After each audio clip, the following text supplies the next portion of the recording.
Hello everyone, Rob Rousseau here, just reminding you to please smash the subscribe button as well as the bell and the thumbs up, leave a comment, and hey, if you enjoyed this video, please subscribe over on Patreon, patreon.com/Rob Rousseau.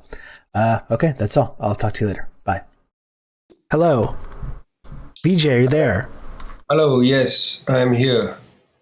I just noticed I didn't get the alert that you sent. Were you waiting there for a long time? I hope not.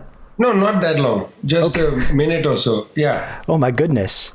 Yeah. No, I was getting myself a cup of tea and so on. Okay. Yeah. Well, that's good. Well, Vijay Prashad, thank you so much for joining us on the show today. It's a real pleasure to have you. Please, I'm really quite interested because I've heard a lot about the Twitch thing and I don't even know how it works. So amazing. Yeah. Yeah. You saw a little glimpse of how weird and strange this place can be. I told my audience, I was very clear, please be normal. Please just act normally for once. And they couldn't do it. They couldn't do it even for one moment.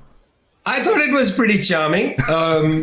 Except as I said on Twitter that I somehow prefer to be the one airbrushed out of history than to have somebody next to me airbrushed out. So that's all that was my only surprise. Yeah. Well, again, it's a huge pleasure to have you. We're big supporters of your work over here, so it's really thrilling for you to come on the show today. I guess it's a good place to start. I mean, like you're enjoying a tea right now. So in terms of beverages, yes, tea is that your go-to, or do you have any other favorite beverages you like to go to in these moments? Well, if I'm working hard, I like to drink tea, and I used to drink a lot in terms of alcohol, and I've really stopped drinking too much over the last few years. So yes, it's tea is the main drink. Okay, good to know. We love to talk about beverages. Little icebreaker. Why? We love to talk about beverages. As an icebreaker, you said. Well, kind of. It's just one of the main themes of the show. We talk about like beverages, snacks, and then also like anti-imperialism and the new Cold War and all these kind of things. But predominantly, the beverages is one of the main focus points. Well, I'll tell you honestly that I grew up in a country that suffered the British Empire, and in India people didn't drink tea until the early 19th century, when the British basically dumped excess tea production on the Indian public. And now it's like the great drink of at least northern India. In southern India, people drink coffee. So yes, I grew up drinking tea. Children drink tea. It's a great drink. When I became a journalist as a pretty young person, I got involved in journalist culture, which meant a lot of alcohol. And for some reason, reporters drink a lot. And I think it has something to do with the fact that reporters get to see the ugliness of the world and are sometimes forbidden to write about it because people with money control the outlets. And so the only avenue to deal with seeing all that stuff and not being able to talk about it is you drink. Sure, yeah. Yeah, you need to kind of blunt the edge from the constant stream of misery that people are exposed to. I imagine it becomes very easy to fall into that. Something like that, yeah, exactly. Yeah. I wanted to ask you to start off, Vijay. I think this is the best way to start this conversation, is to ask you about your recent comments from COP26 that you gave, because these comments went incredibly viral. By the way, can I close my video? No, you're on the video. I know you can't see me. You can't see me, but everyone can see you. Oh, I see. Okay, but I know there's I have to get rid of the screen so I don't see myself, because that's appalling. I think. Yeah. Okay. No, I've covered it up now. Okay, that's fine. Yeah. Yeah. So I wanted to ask you about I am the opposite. I like looking directly at myself because I'm a narcissist. Okay, then before we begin, shall I show you my t-shirt? Yes, please do. Yeah. Because I did say on Twitter that I'll wear a t-shirt as a talisman to protect myself from craziness. Yeah, please do. Yeah, we'd love to see it. Okay, well, this is my great t-shirt of the day. Hell yeah. There we go. Right? This is one of these moments when these right-wing guys are always saying that the final variant is communism, and it's like, I really wish that was true. I would be happy if it's actually a right-wing t-shirt, but I wear it with a great deal of pride and expectation. We're reappropriating it. I like that. Wonderful. So I wanted to ask you, Vijay, about your COP26 comments. This happened pretty recently. These comments went like hugely viral And a lot of people saw the words that you had to say as part of this COP26 conference. I was just wondering, like, what was that like for you over the last couple of weeks as those kind of spiraled and got seen by such a huge audience of people? What was the response? By hundreds of millions of people. Yeah. I know this because I got messages from people that I knew as a child who are in the hard right, in India, it was circulating in Indian right-wing WhatsApp groups. It circulated like crazy in China, India. Somebody says in the Caribbean, in South America. So it's insane. You spend a life. I'm 54 years old. I spent a life doing all kinds of things, and then suddenly a 5-minute clip goes nuts, and people are like, "Oh, I'm glad I found you." And I'm thinking, but why did you find me?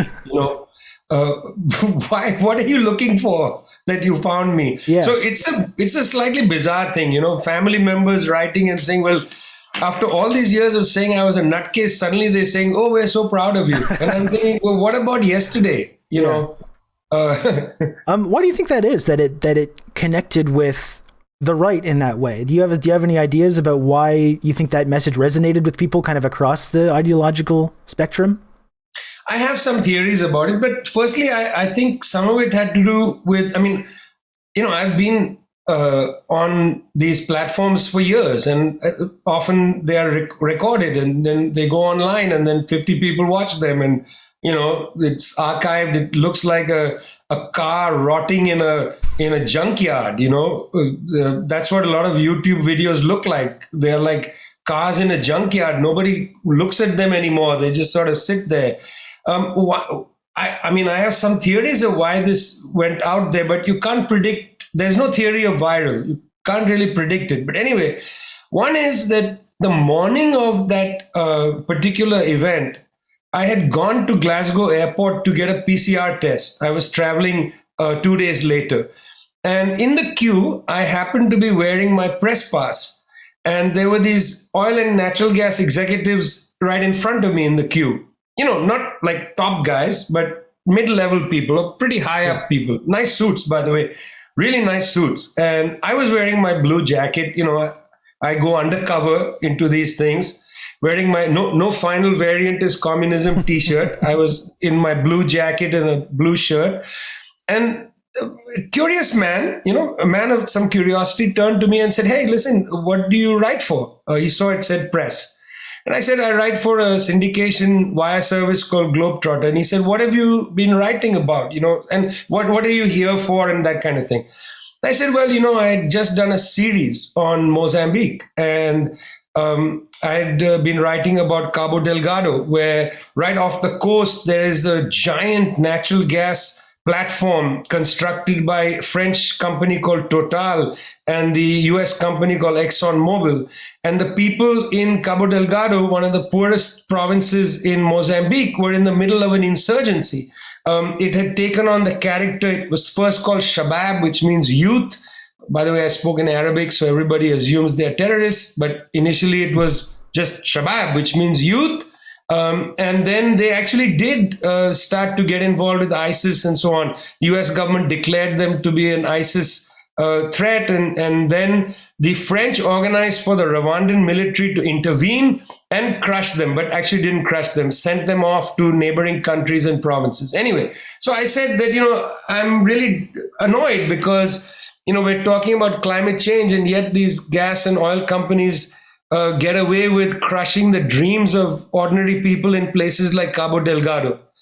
And he said something to me that I think is quite honest from his perspective. And it really rattled me. He said to me, he said, everything you said is right. He said, everything you said is correct, except nobody cares. And, he was being sincere. He wasn't like a jerk. And he said, nobody cares. And he went off to get his PCR test, and I went to get mine. And there was a woman doing my test, and she asked me, well, what are you here for? And unfortunately, I held up the line because I recounted this whole story to her, and so working class Scottish woman who was doing my PCR test. And she said, I hate these assholes, was what she said to me. Yeah, she said, I hate them. I really hate them, she said. And I said, I agree with you. I hate them too. I hate this attitude of, of the fact that they are actually correct. They run the world and they're right. What we say is true, but nobody cares, He's right. I mean, I know he's right. And that's what upset. So then I go off to this place and I was on the thing and the moderator turns to me and says, well, what do you think about XYZ? And I just exploded. And that came from thinking about that man who again is not a bad person, just to be clear. I don't think he's like a bad person. I think he's actually a mirror of reality. He said, you're right, but nobody cares. And then I thought about that working class Scottish woman who said to me, I hate these people. And I said, I hate them too. And I very rarely speak from anger, very rarely. Anger is not where I go. I have a hard time getting angry as such. But that just, and I don't even know if it's anger, but I felt a real fire inside. Sure. So there's one. I think that I just let loose, I wasn't trying to think before speaking. That's the first. And secondly, I think that people are pissed off around the world by the fact that these few governments just flip and tell everybody what to do. Like Biden, like he's trying not to be a jerk, okay? He does a press conference 19th of January. He's trying not to be a jerk. So he says Latin America is not the backyard of the United States. Now, I thought he was going to say, well, no, Latin America is a sovereign, whatever. No, It is not the backyard. He said it's the front yard. I mean, listen, asshole, front yard, backyard, it's still your bloody property. Why can't you allow other countries to have sovereign, dignity and allow them to build decent lives for their... No, he says it's not the backyard, trying not to be like Trump. It's not the backyard, it's the front yard. Oh my God. In fact, for a person in the United States to say that is extraordinary because the backyard is more intimate. It's where you meet your pals, drink your beers, whatever, do your gardening, grow your lettuce or your marijuana or whatever you grow in your backyard. Front yard is basically like a place where you walk through to get into your house. So it's hardly an improvement to be called the front yard. But can you imagine he said this on the 19th of January, 2022, just, 10 days ago or so. This is the attitude. And I think people around the world, I'm not talking about like right-wing governments. I'm just talking about ordinary people are pissed with this attitude. They don't want to be treated, as second-class citizens or be always lectured to, Yeah. Like you got to give up, how they talk. It's not just Trump who used to wag his finger. Obama also wagged his finger a lot. People remember Obama for the whole brush the shoulder thing. Go watch his videos. He does this a lot. What the hell is this, man? Put that finger away, Usually only when he's talking to people more to his left. When it came to the reactionaries that were trying to destroy his whole agenda, he was always reaching out a hand in friendship to them. But there was that attitude against anyone that was trying to put pressure on him to, not conduct drone strikes and to not drill for oil in these natural resources in America and destroy the environment. That's when he reserved that attitude for, Listen, I'm coming to you, Rob, after leaving a class that Noam Chomsky is teaching in Arizona. And in the class, the two people who came as guests were Medea Benjamin of Code Pink and myself. Reason I'm telling you that is, do you remember the time? Medea Benjamin is older than Obama, okay, in age. Vijay Benjamin went to a press conference where she challenged Obama saying, stop the drone strikes. And Obama said something so condescending to her. He said, everybody should pay attention to what this young woman is saying. Dude, she's older than you, okay? Yeah. And she's older than asking you to stop murdering people. I mean, it's a pretty reasonable thing to ask. Yeah. And then he says, you should listen to her, but don't take us. Remember what that man told me. You're right, but nobody cares. Yeah. You should listen to her, but we are not going to follow her advice when it comes to our murder campaign, our assassination by drone campaign, and so on. Yeah.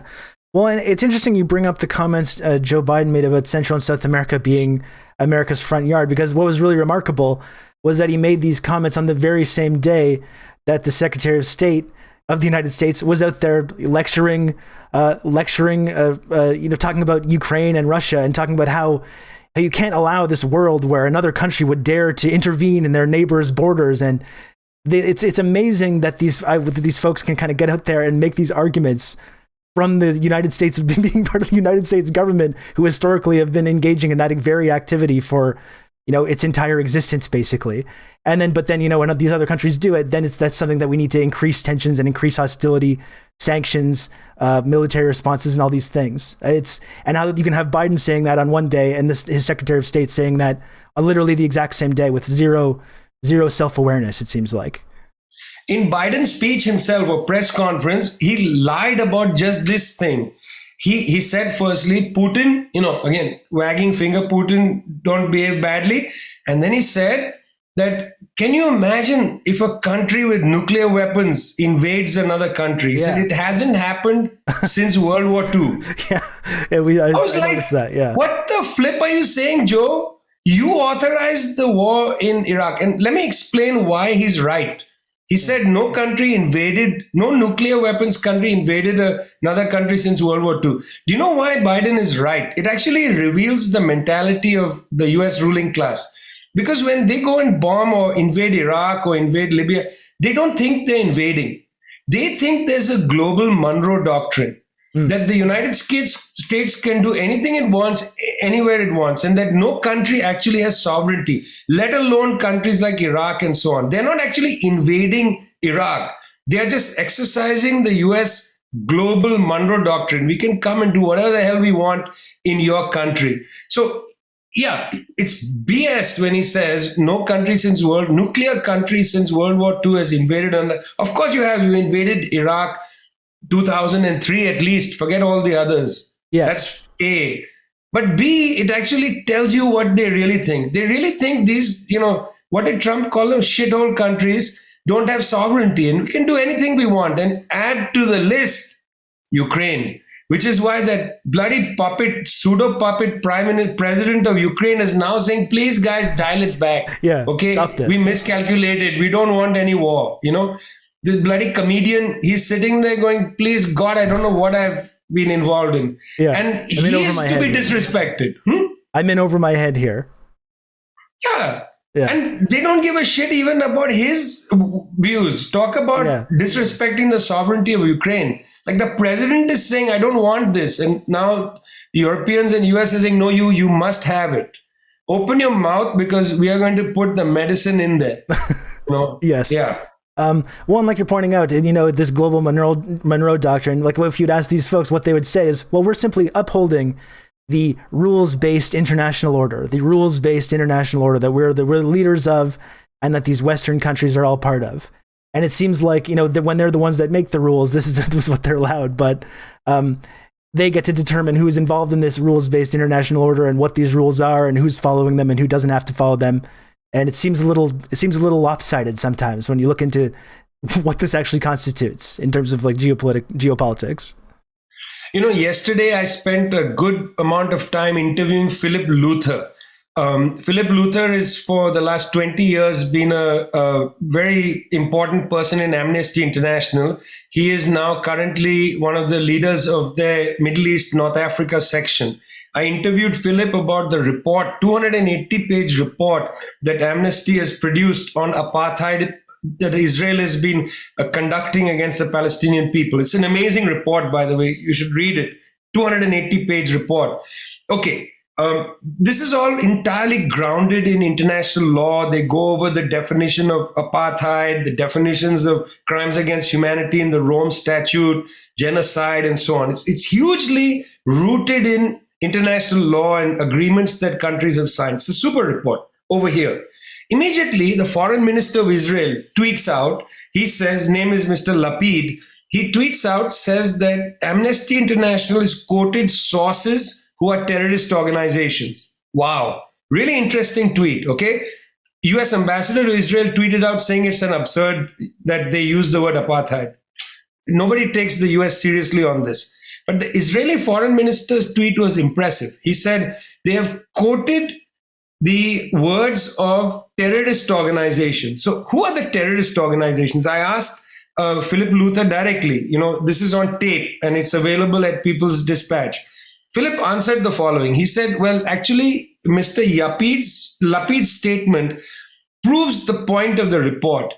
Last year, Israel decided that 6 human rights organizations, Palestinian human, are terrorist organizations. So this is how the apartheid functions. You just delegitimize the politics. Having established that Palestinian human rights organizations are terrorist organizations, when their reports are used by Amnesty in its report, they can dismiss the report saying it quotes terrorist organizations. People are thinking, oh my God, they're quoting Hamas or whatever. No, they're quoting Palestinian human rights organizations, which you have illegally called and you shut them down on the grounds that they are terrorist organizations. So here's the information warfare and how it functions, how words are twisted around, they'll have no meaning at the end of it, your adversaries become terrorists and so on.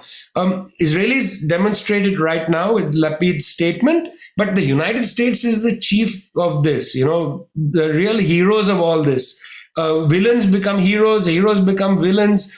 Near fascists in Ukraine become allies. The United States super worried about authoritarianism in Russia, so they want to block Russian natural gas from going to Germany. How will they substitute it? Let's get it from the great democracies of Qatar, Saudi Arabia, United Arab Emirates, and so on. Yes. It's weird. They twist words around and then they leave you completely confused and demoralized. Don't understand what the hell is going on. Suddenly Qatari gas is supposed to be democratic and Russian gas is supposed to be authoritarian. So weird, and we let them get away with it. That's the real criminal thing. Well, they get away with that, and also I think they get away with downplaying their own role in creating these exact circumstances in the first place, and Putin is a great example of that. You can push back against what you see as propaganda about this Ukraine and Russia conflict. And there's this whole meme, of course, in Western press and in the United States and Canada about Putin bad. And we have to sanction Russia and we have to increase security and increase hostility because of Putin. And they don't examine their own role in creating the exact circumstance that leads to someone like Putin becoming leader of Russia in the first place, which was a situation that was 100%, almost entirely created by the United States and by the U.S. interference in Russia and the collapse of the Soviet Union and the coup with Yeltsin in the 90s. And it's this consistent inability to look inward and look in a mirror and examine how they've created these exact circumstances that they're now using to justify more hostility and more intervention. Well, talking about boozer, there was no greater boozer than Boris Yeltsin. Such a great boozer. Talk about your beverages interest. Such a great boozer that he, at one time, you can go onto the great junkyard of YouTube and you'll find a video that probably hasn't been looked at in years of Yeltsin falling off the stage while speaking. So drunk he was. The United States totally humiliated the Russians after the collapse of the USSR, totally humiliated. The Chinese suffered 100 years of humiliation from the 1820s, start of the British period, then the 2 Opium Wars and so on, all the way out to the Chinese Revolution. 100 years the Chinese experienced what they call the century of humiliation. Well, the Russians experienced like 20 years of humiliation from 1991 till about roughly, let's say 10 years of humiliation. And along comes Putin. Putin was the creature of that humiliation because he emerges and says, listen, Russian people, we are not going to stand for this anymore. This boozed up puppet Yeltsin does whatever Clinton tells him to do and so on. We're not going to stand for this. We're going to stand upright and we're going to revive first the great Russian empires of Catherine the Great and God knows who else. Then now he's absorbed some parts of the Soviet history and so on. He says, we will be a proud nation. Well, it's exactly what you're saying. He's a creature not of, some ancient culture in Russia, but he's a creature of those 10 years of humiliation. If they hadn't humiliated the Russians so badly, perhaps this idea that you need to have, your pride restored would not have been so important inside Russian politics today. It's what enabled Putin essentially to just wipe out everybody else because he was effective in saying that I am going to restore our standing in the world. Got to understand Russia, that's the generations that are alive now and in positions of power, they don't necessarily remember the Soviet era, but they remember those 10, 12 years between the fall of the USSR and the arrival of Putin on the scene. And that's really key. You know what you're talking about, the best example is places like Afghanistan and so on. You want to go and fight against the Afghan communists, that's okay, you deal with them politically. No, they armed these wretched people, people like Gulbuddin Hekmatyar. He was a student in Kabul University. The CIA, Pakistani intelligence, they armed these terrible people, Buruddin Rabbani, and they send them across the border, or their people across the border, to kill young communists, young liberals who are doing literacy training in Afghanistan. Tens of thousands of them went into the countryside after 1978 to train people, make them literate and so on. It's these people who were targeted initially by the so-called Mujahideen, backed by the Saudis, the Pakistani dictatorship of Zia-ul Haq, and the United States CIA. And I had a great chat before he died with Chuck Cogan, who was the director of operations in this area. And Chuck was pretty straightforward. We went after the nastiest people. We sent them over the border and so on. Real nasty people, completely. Well, this is the people that then create the chaos in Afghanistan that become the Taliban. And suddenly you're like, well, where did the Taliban come from? Certainly not from Afghan society by itself. You tip the scales on their behalf in the 1970s and 80s. That's the origin of the crisis in Afghanistan. It's not like the Taliban come from some ancient, Afghan story. Not at all. They are a creature of the Saudis, the Pakistanis, and the United States. But as you say, it will never be openly, frankly admitted. Even though ex-CIA officials, man, they are completely honest when you meet them when they are old. Yeah. They have nothing to hide anymore. Well, and that's like what you're saying. That's the really amazing thing about this current moment with Russia and Ukraine as well. When you have, the United States government and the Canadian government openly arming and funding these like fascist militias, and even openly discussing plans to, if there is some kind of invasion, we're going to train these rebels to commit acts of terrorism in order to destabilize our enemy, which is Russia. And it's just like, how many times do you have to continually try this exact same strategy? And you just see the same people openly encouraging it again. We all know where this always leads. And you just still see people going down this path. And it's truly amazing. You see it being completely whitewashed and normalized in Western media.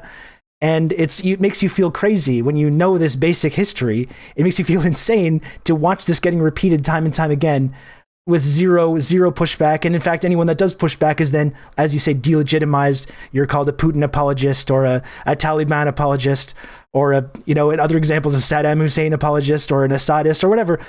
Anyone that asks these critical questions gets delegitimized like that. And this exact strategy just continues happening over and over again with the exact same disastrous results for everybody. No, they take you out, man. Look, firstly, they make you feel crazy, okay? That's the first thing that happens. You start thinking, God, how is it? See, let's be clear. The United States has a government. The government meets and makes policy. They have international allies. They also meet among like-minded people and make policy. When the US war cabinet makes policy, it's a conspiracy. A small number of people have decided to do something. Now, I'm not a conspiracy theorist, but I do know that small numbers of people make catastrophic policy that has enormous impact on the world. Case in point, the invasion of Iraq. Small number of people decided to do that, not a huge number of people. Yes, sections of the government agreed to go along with it. In 2019, the US Army released a massive book called The US Army in Iraq, which nobody has read. Within the first few pages of this text, the US Army's own document, again, not read by very many people, this document itself says that we just didn't know what we were getting into. We didn't understand Iraq. We didn't know Iraq. There were not enough experts. We had no clue. And, this has got to be a learning lesson for the future. Okay? Now, I've read this text, but I've read the same thing said in the the Pentagon Papers that were leaked by Daniel Ellsberg. Pentagon Papers, what do they say? We don't know enough about Vietnam. We didn't learn. We didn't understand the thing. We should never repeat these mistakes. I mean, have people forgotten and not reading at all? Okay, so put these two things together. You have small number of people, we call them a ruling class. They disregard history, they disregard facts, they do whatever the hell they want. They behave as Chomsky and I write. We've got a book coming out this year called The Withdrawal. In it, we basically say United States ruling class operates like the Godfather. They do whatever the hell they want. They don't give a damn about international law. They don't care about history. They don't care about the, impact in the world. You say things like that, people say you're nuts, you're like a conspiracy theorist, whatever. Look, go back and read the Pentagon Papers. You will see how they escalated the use of US troops in Vietnam. Small number of people in Washington decided, let's send experts, let's send more troops. By which time it's a fait accompli. Then suddenly the public is told, defend the troops. You've got to stand with the troops. But you had no role in sending people to Vietnam in the first place. But when push comes to shove, you have to go and stand and wave the flag and defend the troops. Same Iraq. The US public didn't vote for that Iraq war, okay? There was no vote. Millions of people protested against it. Small number of people, Rumsfeld and Cheney and others, they say, let's do it. Let's go and invade an illegal war, as the UN called it, the United Nations. Then they escalate, they start destroying the country. And then they turn around and tell the 300 million odd people in the United States, bring out your flags. You got to support the troops. Thank you for your service. Hey, I didn't vote to send them there, but no, now it's your obligation. Stand with the troops. Anybody criticizes it, conspiracy theorist, out of the mainstream. I mean, it's insane. But this is the grammatical structure that repeats. Vietnam, Iraq, and now, God forbid, Russia, China, Yeah. God forbid, because it's annihilation. Yeah, of course. And that's actually a great segue, because that's one of the things that we talk about a lot often on this show. You mentioned the ability of these kind of like Western imperialist powers, both on a state level and like a media level. Not that there's actually much separation between these two things. This ability to distort information.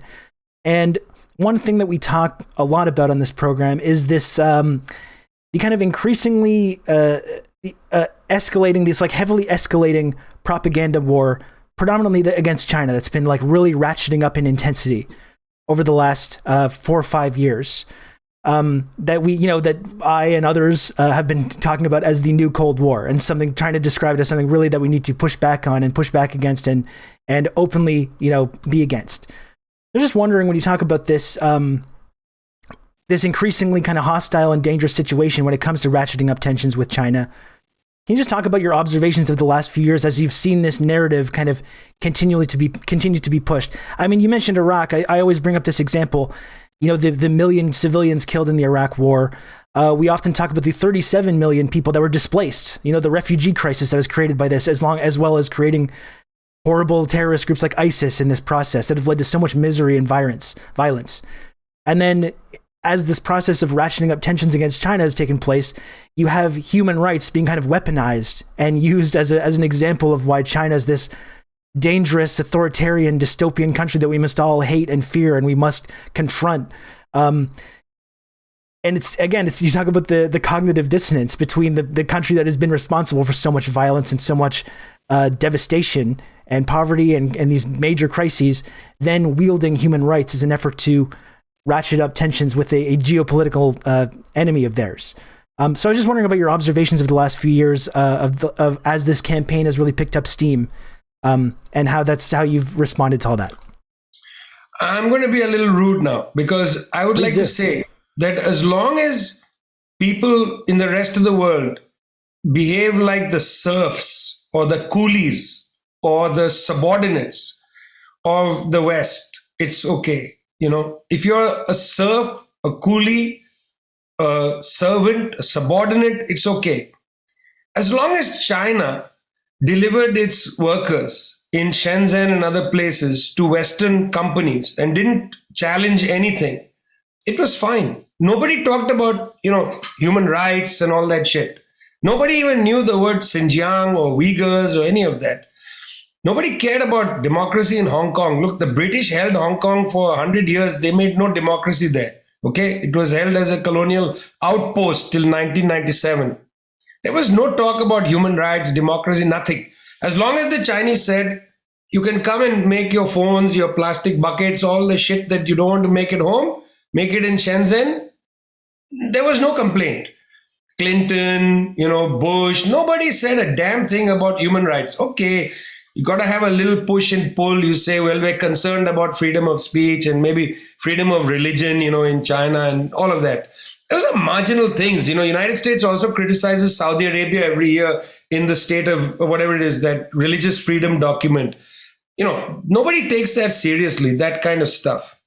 As long as China was willing to say, come in, use our workers, make your profits, it was fine. But you see, the Chinese had a plan, and the plan had two parts to it. Part number one, in 1820s, the Chinese had one of the most important, biggest economies in the world. Because of that century of humiliation, they actually had a great devastation, and they also had the longest World War II, lasted from 1937 to 1949, 2 years before the war begins in Europe, the Marco Polo Bridge incident, and then it goes on for 4 more years. It's a civil conflict, but still it's a war. Very long, devastating war, enormous areas of the country destroyed and so on. So one of the things that you have to understand about the Chinese Revolution is this commitment to restore China to its place in the world. Mao opens the Chinese Revolution by saying, now we have all stood up.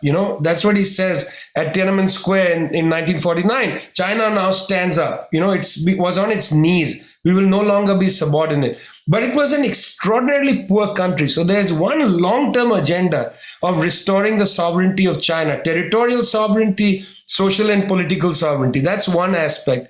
Secondly, in 1978, when Deng Xiaoping opens the country up, he actually makes an interesting bet by the 1990s. 92, he goes and talks to Lee Kuan Yew of Singapore, and he makes an interesting bet.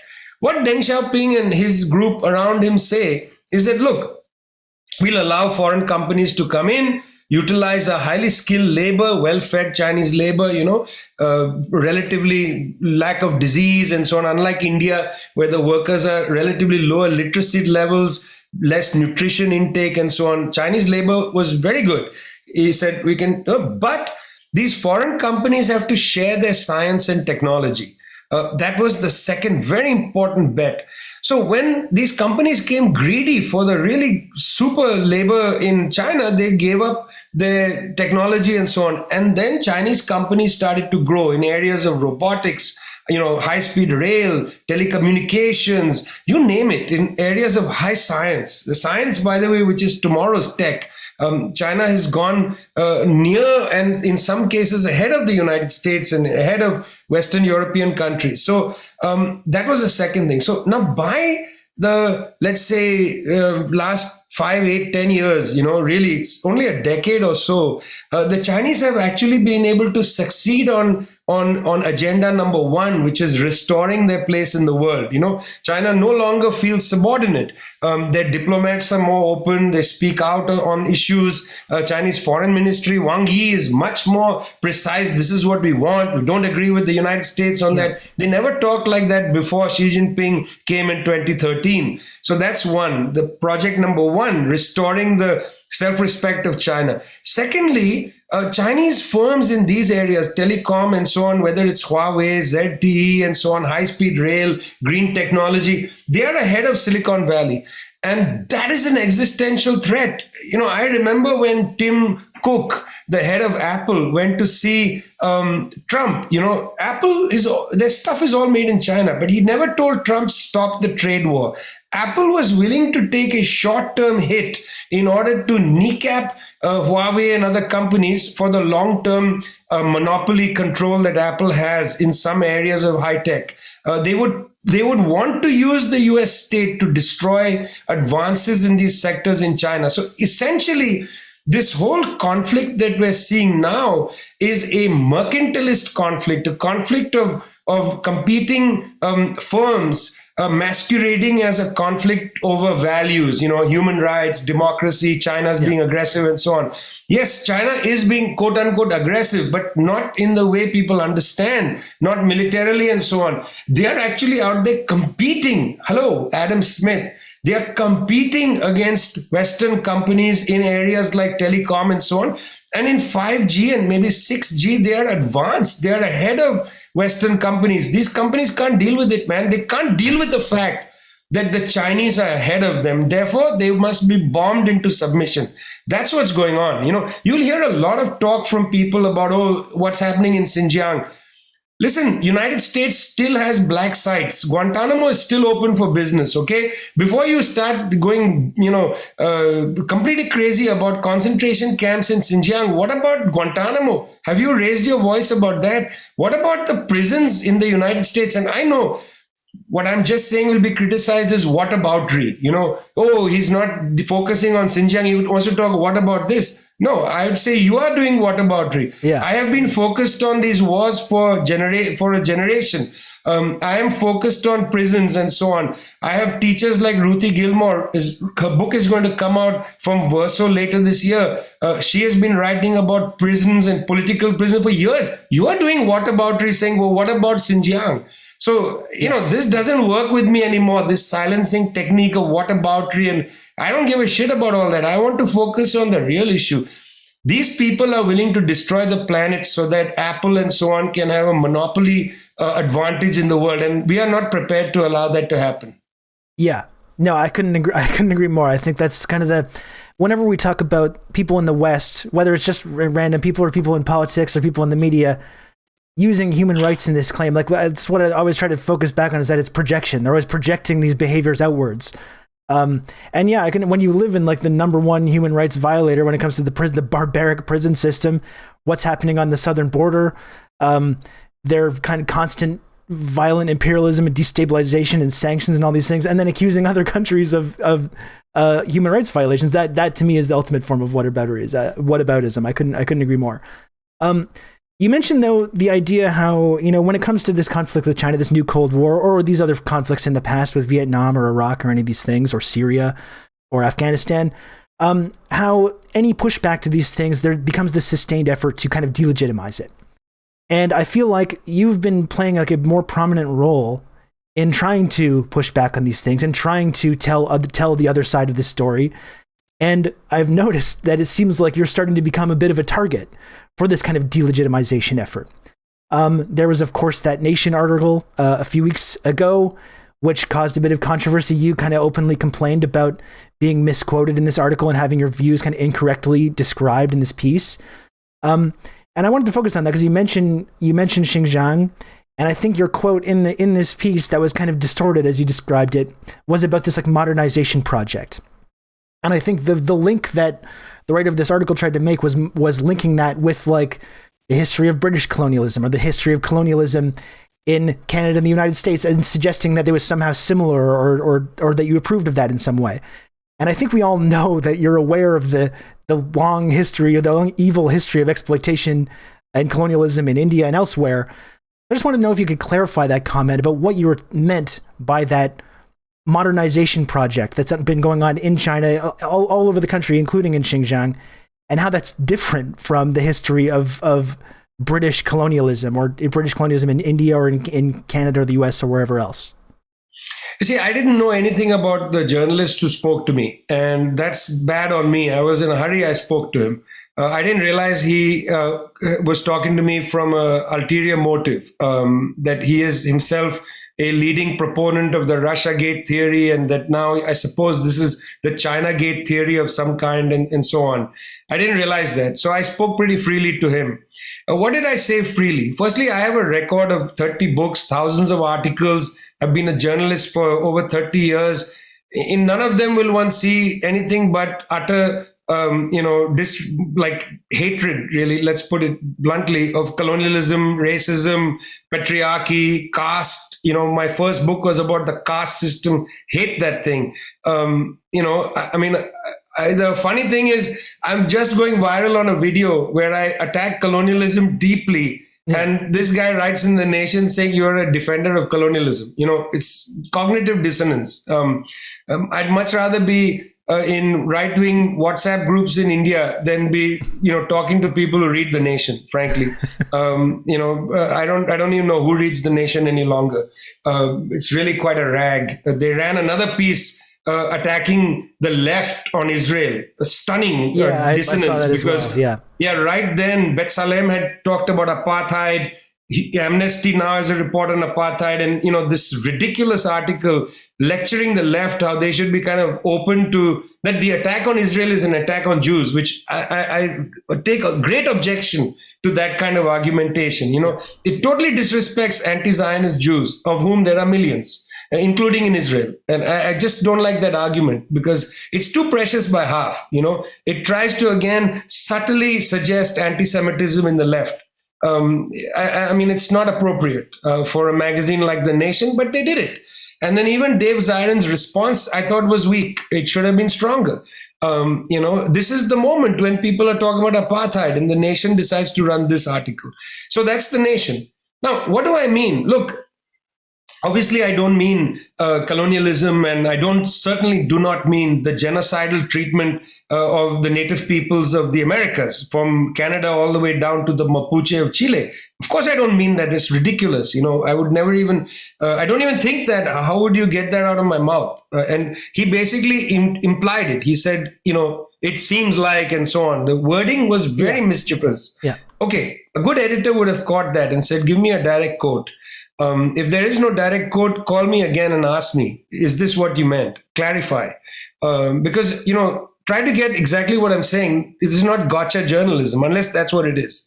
I've been through that before with Bill O'Reilly, by the way, who called me the pinhead of the week after bin Laden had been killed, sent Jesse Waters to my then house when I lived when I was teaching at Trinity, to basically harass my children and I. I've been through what gotcha journalism does and how it really destroys your life. People come and make death threats. Thousands of people make death threats and so on. I understand it's mischievous for a liberal magazine to play that kind of journalism, but let that be. Look, our histories, my history as a person from India, our histories are ugly, that are beyond colonialism. The history of caste, for instance, one of the most wretched forms of social organization, patriarchy, racism broadly, hideous things. We have to get these out of our countries. We are not cultural relativists. You see, the right wing can turn around in India and say that, oh, you want to get rid of caste, you are then participating in cultural genocide. No, I'm not. I'm merely trying to make us a more decent people. That people who are being discriminated against must no longer be discriminated against. You can have right-wing, people in Chile and Argentina say that the whole abortion debate is cultural genocide because they want to ruin our culture of patriarchy and of the so-called integrity of the family and so on. That's bullshit, That's the reason why the United Nations formally doesn't accept the term cultural genocide, because the right wing can then use that term against any attempt to reform culture and society. They can say, no, this is our way. This is how we do it. So point I wanted to make then, perhaps I didn't say it very well, point I'm trying to make now is that every culture must have the opportunity for renewal, serious renewal. Every society must have this space, and people on the left must understand that, look, the problem isn't only political and economic. We have cultural issues, we have social issues. All forms of feudalism have to be removed. How will they be removed? By social struggle. And I'm just merely pointing out that this is what happens in our countries. Now, it's different when the West shows up in a place like Afghanistan and then foists the right wing onto Afghan society by using the gun. That's what I meant earlier when I talked about the creation of the Taliban. But Afghanistan was going through 100-year process of renewal and reform, and the left was participating in that. One aspect of that was literacy, going out and teaching people how to read and write. The landlords didn't want that. They saw the left there as destroying Afghan culture. But the left was not destroying Afghan culture. It was destroying an atrocity that is within Afghanistan. But the right defended it and said the left, they are bringing foreign ideas. They want to destroy Afghan culture. That's what I was trying to talk about. I believe strongly. I don't know what word to use. I use the word modernization. Somebody will get upset and say, oh, this is like W.W. Rostow. I'm not talking. I'm trying to describe a process. I don't care what word you use. I'm trying to talk about advancing the capabilities of humanity. Maybe that's what I should talk about. Use the term humanization, making us better humans. I'm committed to that. I guess, the nation and others, they are committed to patriarchy perhaps, and to, hierarchies of various kinds. And I'm certainly not going to bow down because I'm scared of them saying, oh, you want to do quote unquote cultural genocide, a term which the United Nations does not accept. Yeah. Yeah. There was that piece in the AP a few months ago where it talked about kind of revisiting some of these Xinjiang allegations, and kind of in many ways, while still doing its best to frame everything as being very sinister, kind of walked back a lot of the most extreme claims about what is going on there. And I think one of the key things that I took away from that piece, though, even though you could describe it as being kind of a piece of sort of Western propaganda, was that it talked about the origins of the policy of these vocational schools in Xinjiang, how it was a response to like terrorist attacks that were people were dying, like hundreds of people were dying in these attacks, predominantly Uyghur people that were dying in these attacks. And that's why I find it a little bit strange where the Westerners kind of take this stance where kind of any response to that on the part of the Chinese government is just deemed kind of completely illegitimate, or deemed this kind of human rights atrocity. We've talked about what the US's response to terrorism was, and it was barbaric. It was decades of barbarism and invasions and murder. And, this is the kind of, whenever we talk about this, I know it can be sensitive for people to talk about, and it's uncomfortable to talk about. But when you compare these two policies, it's termed as kind of like a counter-terrorism strategy, or an effort to like lift people out of this kind of extremely reactionary mindset. You can't really compare these two policies in terms of one that's much more brutal and barbaric and violent than the other. That's why I find it very strange when Westerners start lecturing China about this policy, because you don't have to like it. You don't have to think it's the best possible strategy of dealing with this kind of cultural issue. But it didn't involve these big invasions. It didn't involve a big military invasion or drone strikes or sanctioning or the kind of misery that the West spreads to these places. So I've always find this like a very hypocritical, a lot of these claims that we hear about this. I mean, look, you're right, the West. I mean, let's take the United States by itself.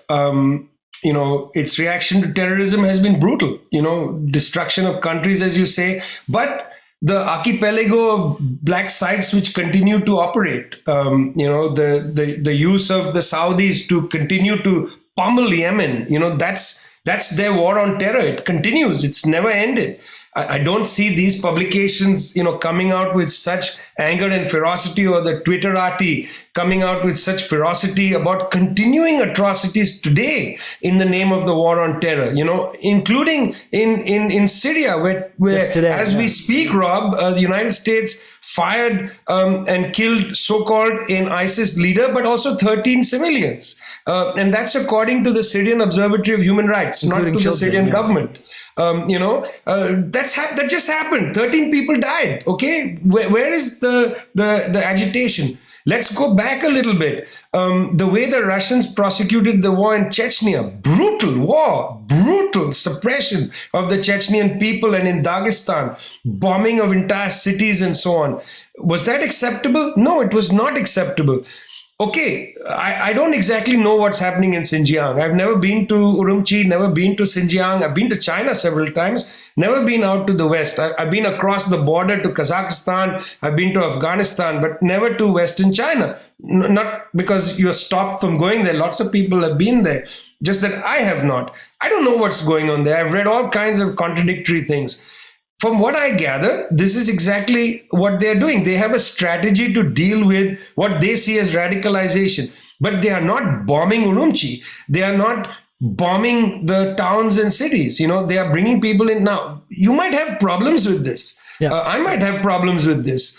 But let's understand it in its context, and then let's also see it in comparison to other ways people have dealt with these things. It's really interesting. In Libya, which I know very well and have written a book about some years ago and traveled many times and so on, in Libya, there was a group created long before ISIS and so on, before the war of 2011, called the Libyan Islamic Fighting Group. It emerged largely in the 1990s. Gaddafi went hard against it, threw people in prison, in fact, did something terrible, which is attacked the Libyan Islamic Fighting Group fighters in a prison in Libya while they were in prison, and there was a massacre inside the prison.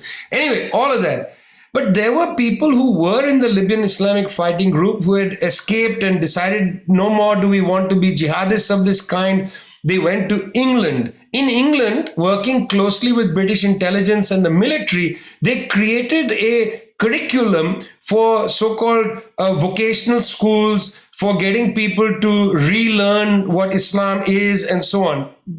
They made the entire curriculum of how to do this. And they were going around in the early 2000s shopping this approach, saying, look, instead of just going and bombing these countries and Guantanamo and the black sites in Poland, why don't we try this approach, developed by these Libyan Islamic Fighting Group veterans, developed by British intelligence, developed by Arabists in British universities, developed by the British military. Let's try. And everybody said, we're not interested. Well, what's funny is that when I first heard about what's happening in Xinjiang, I thought, that's interesting. It sounds to me like what British intelligence and the British military and the Libyan Islamic Fighting Group veterans had come up with in the late 1990s, early 2000s, which they'd been trying to shop around. I met some of these people, very sincere and interesting people, worried about Saudiization of Islam. They said our complexity of Islam is being forgotten and so on.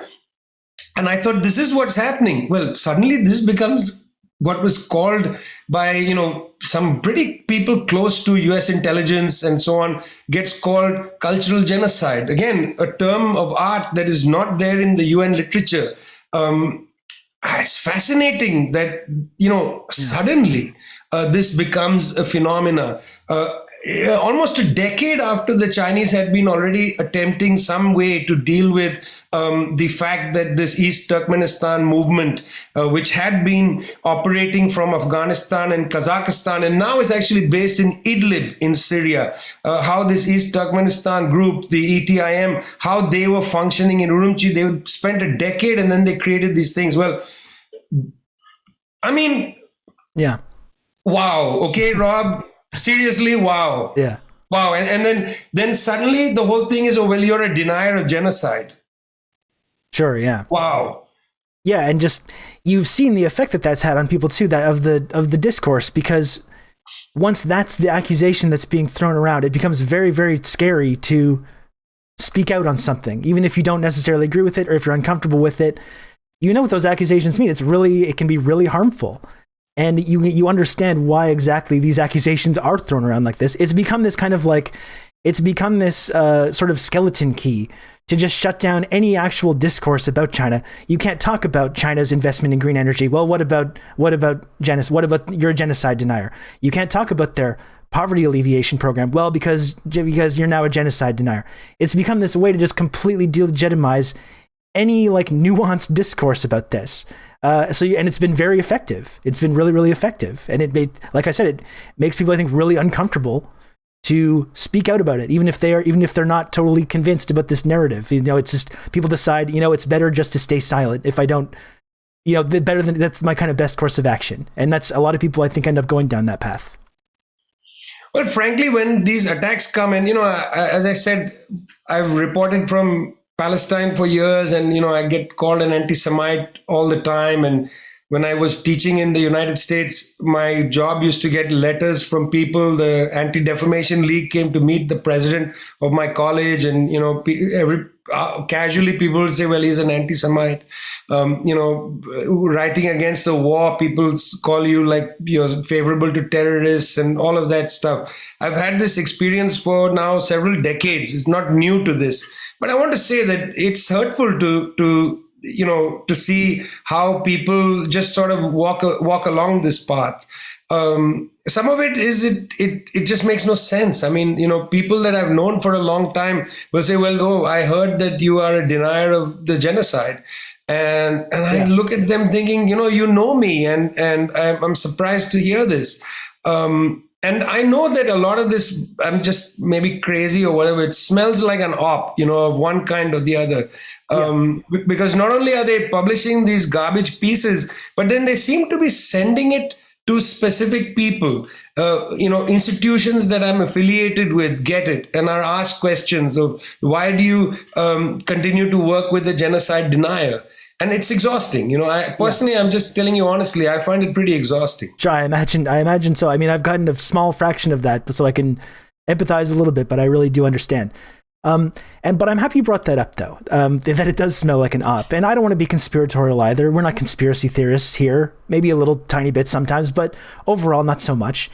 But it does feel a little bit, as you pointed out, like there is an element of coordination to these attacks. We talked about how anyone pushing back on this stuff, there's this campaign to delegitimize that at any cost. And it really feels like that's been ramping up in intensity over the last couple of months. And you've been at the center of it. There's this nation piece. There's been attacks on the Tricontinental Institute and the People's Forum. There was a whole meme online that you probably saw about the People's Forum is funded by Goldman Sachs, and this big meme about that. There's been attacks against the DSA International Committee, who have been taking some really principled, like foreign policy, anti-imperialist stances. There was this recent article in the New York Times, which basically suggested that even any travel YouTubers who spend any time in China and have anything positive to say about it are part of some nefarious state-backed propaganda campain. And by the way, in the photograph with that article, I also appeared because I was there with Xinjiang Li. Yeah, of course. So you're part of the devious web of Chinese propaganda as well. Like I said, it's not part of an effort to prove any of these allegations, but it's an effort to delegitimize any of this pushback. Like, do you get I guess what I'm wondering is whether you get the sense, as I do, it almost feels like there's this sense of desperation or panic behind some of this, almost as if this preferred narrative that's being pushed about China, about how we're supposed to feel about it, how we're supposed to be fearful and hate this country and support all these kind of measures to sort of keep it in check. It almost feels like it's not really taking hold in the way that some, I think, would probably like it to. And it feels a lot like there's now this concerted effort to delegitimize any of this pushback because they feel like they're kind of losing grip on this narrative. Do you get that impression as well, or am I being conspiratorial to wonder about this? Well, firstly, I would just like to say for all the people who work for the Federal Bureau of Investigation and watch you on Twitch, Rob, I'd just like to tell them that I've done nothing illegal. So good luck finding illegal things. You have at it, friends. You won't find anything. It's just not there, and so on. First, so they're in this chat right now, I imagine. Either watching. Okay, great. Yeah. Have at it, as I say. I've done nothing illegal. I'm not embarrassed about anything I've done. Secondly, I lead an institute, Tricontinental Institute for Social Research, offices in 4 different countries, 70 people employed by the institute. It is got a budget that's considerable because 70 people are employed by it. We do research for social political movements. We amplify the voices of these movements and so on. I decided when we first launched that we would take no money from government. So, okay, have at it. No Cuban money, no Venezuelan money, no Chinese money. I would never take money from Cuba or Venezuela anyway, because these are countries under sanction, not because of that, but because the resources of these countries must be spent to help the people in those countries, not to fund some research institute. So have at it, okay? No government money at all, no Chinese money, no covert Chinese money on the table, okay? First. Secondly, I'm never going to apply to the Ford Foundation or the Open Society or any of them for money, because these people have destroyed the world. George Soros, I consider him a criminal who defrauded the Russian people of their precious wages in the 1990s when he fiddled the ruble and made billions of dollars in a currency trade, which meant that friends of mine, university professors, could not get their salaries for almost a decade. That's where the Open Society money comes from. I'm not going to touch that stuff. Plus, I don't like his agenda, frankly. Just saying it on the record. Where you get the money from? I have a friend and several friends who are very, very well off. One of them had made money in a tech company that he developed from basically scratch. Another one is a big rock musician. Another one is a film star. I admit it. I have friends who I love who are, Marxists, who are whatever money they've made, they still have good politics. And they decided, I'm going to give you the money so that you can go and build something good. And I took their money because A, I love them.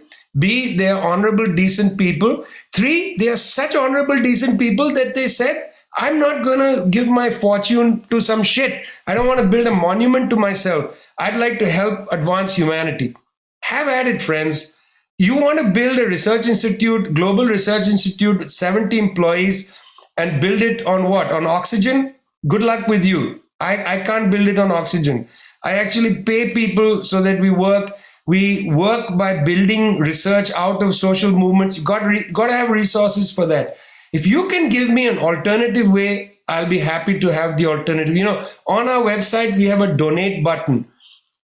How much do you think we get in individual donations? Not even close to what Bernie Sanders got to run a social democratic campaign in the United States. Not even close. So you can't fund it like that. So then they come and say, oh my God, nefarious funding sources. Nefarious funding sources? No. Good friends who believe in our movement and are not governments, including major rock musicians, names not mentioned. Yeah, but do you kind of detect that sense of panic about this campaign? Do you think I'm onto something there, or am I imagining this? I ignored that part of your question, I don't want to psychoanalyze these people. Yeah, okay, fair enough. No, the reason I ignored it is it's actually up to them to tell us if they are panicking or not. I don't know if they're panicking. I think maybe they think they want to delegitimize people whether they panic or not. This is part of their DNA. That criticism must be delegitimized one way or the other. And again, this kind of shit hurts for sure, personally. Nobody likes to be tarred in that way, okay? Tarred and feathered in that way. I get it. It hurts. I accept, I admit it to you. I don't like it. But I've been at this for a long time. It's not going to disturb me. It's also not going to make me turn around and become a genuine tinfoil hat wearing conspiracy theorist, okay? I understand where I stand. Yeah, that's my job. Yeah, I've been trained over the years to hold the line, when a storm comes, Rob. Look, I've never been on a sailing ship, okay? But I've read Moby Dick and I've read other things. I know when you're in a little boat with a sail and the storm winds come, don't panic, right? Yeah. Don't batten panic. Down the hatches. So, you batten down the hatches and so on. Hold fast to the mast and so on. Well, I'm not panicking. This attack has come. Let it come. I am not going to panic. We're going to continue to do our work. At Tricontinental, we'll continue to produce high quality research. We have very close ties with political movements, all of it in the public, nothing hidden. We're going to amplify the voices of left intellectuals and of the movements that we work with. That's what we're going to do. I personally am with my work with Globetrotter. This week, I released an article on the Israeli attempt to silence dissent, highlighting a secret memo by Amir Wizbot, which was leaked to Wallah magazine, a Hebrew magazine in Tel Aviv. I did that, and I interviewed Philip Luther, as I said, who wrote who was part of the team that did the 280-page report by Amnesty. Those two things are out this week. Next week, I'm going to be digging deeper into the question of Israel's attempt to suppress dissent by interviewing people involved in these things. This is just going to keep happening, okay? You're not going to be able to silence us or make us feel crazy, Yeah. The truth is with us. We will advance. Yeah. Well, that's a pretty wonderful message. Do you have I know you're really busy today. Do you have a few more minutes, or if you don't, it's fine. I'm going to have to have you back because I know you've got a lot going on today. Oh, a few more minutes is fine. I don't want to run away from you, okay? No, of course. No. It's just one thing I would be kicking myself after if we didn't spend a little bit of time talking about the country that I live in, the country of Canada. I've spent, I think, since I started kind of doing this work, talking about news and politics and this kind of stuff, one of the kind of central things that I've tried to do in my work is kind of dispel these myths about Canada as this kind of benign global influence, as the kind of the good cop in global imperialism. The good cop of Western imperialism and hegemony. Many people around the world and people in Canada really believe this about this country, that we don't have these same kind of violent colonialist impulses, and that we're based in kindness and politeness and sort of social democracy and inclusion and multiculturalism. Like, people really believe this in both in this country and around the world. So I was just wondering if you could just take a few minutes to give me your impression of Canada's role in the world, and whether you think that some of these myths that people tell ourselves here in Canada about what Canada's about, whether they're accurate or not accurate. I'd be interested to hear your thoughts on that. Well, where are you based in Canada? I'm in Montreal. Such a great city. It is, yeah. Such a great city. I have a friend who teaches at McGill. He makes artificial eyes. And I feel that Canadians need to have some of his expertise because they just don't see clearly enough sometimes. 60% of the world's mining companies are domiciled in Canada. I just broke away while you were talking to find this email that I got from my friend Magdian Yapari, who lives in Papua New Guinea in Portgera, where he just sent me a message about a mine owned by Barrick Gold. Barrick is a large Canadian mining company. This person who's Magdian forwarded me a message that came from Late Lasso Poonam, a man of 40 years old who died on the 20th of January 2022, just now. He started working at Barrick Gold on the 19th of April 2005. And this is his last message he wrote. He said, "When will I be remedied by Barrick after having lived this abnormal life for so long, since 2005? Those were his last words before he died. Why did he die? He died because he was panning for gold in Porgera's Enga province in Papua New Guinea. He was panning for gold. He was crushed by a rolling rock pushed by the company's machines. He was then hospitalized. His wife and 6 school-age kids all dead. Wife has been a victim as well of Barrick, the PRFA of Barrick. Anyway, do you even know what Barrick does around the world? We don't hear a lot about Canadian mining companies. In our media. No, we don't hear a lot about this stuff. No, there are some really good organizations in Canada, like Mining Watch and so on, that send out newsletters and so on and so forth. But the general public is just oblivious to this. One is guided by the good humor of Justin Trudeau rather than the realities that are there in places as far away as Papua New Guinea. What I would really like to say, Rob, is that I wish people, good thinking, sensitive people in Canada, start a campaign against these companies. Here's an option, a beginning. In the University of Toronto, the School of International Studies is named the Peter Munk School. Peter Munk was the long-term chairperson of Barrick Gold, a real nasty piece of work, who openly called for the overthrow, regime change against Hugo Chavez in Venezuela. I wonder if it might be an interesting idea to start a campaign in Canada for the University of Toronto to remove the name of Peter Munk from that school as the beginning salvo against the mining companies. So why should the premier institution in Canada have its School of International Relations and Studies be named after a man who's called for regime change, a person who profited by the killing of people like Lasso Poonam in Porgera, Papua New Guinea? So I'm going to just suggest, Rob, that you can bang the drum a little bit, shake the trees, get people to start thinking about this name change in University of Toronto. It might start actually people thinking about the complicity of Canada and its mining companies in creating havoc around the world. Yeah, I would be happy to. I think that's a great suggestion. Vijay, okay, just one final question for you, and then I know you have to go. You don't have to spend a long time on this. I was just wondering if you had any thoughts on the 70s jazz rock band Steely Dan, and if you do enjoy them, what's your favorite album in the Steely Dan canon? Well, you've asked me a music question, which actually is unfair because then I talk for much longer than the political things. I'm a great aficionado of the guitar and I like rock music a lot. And when I was a young person, I was in a band where we played mainly covers, and we mainly tried to cover the 70s guitar heavy music. So, of course, I know Steely Dan's music pretty well. I can play a few of their songs.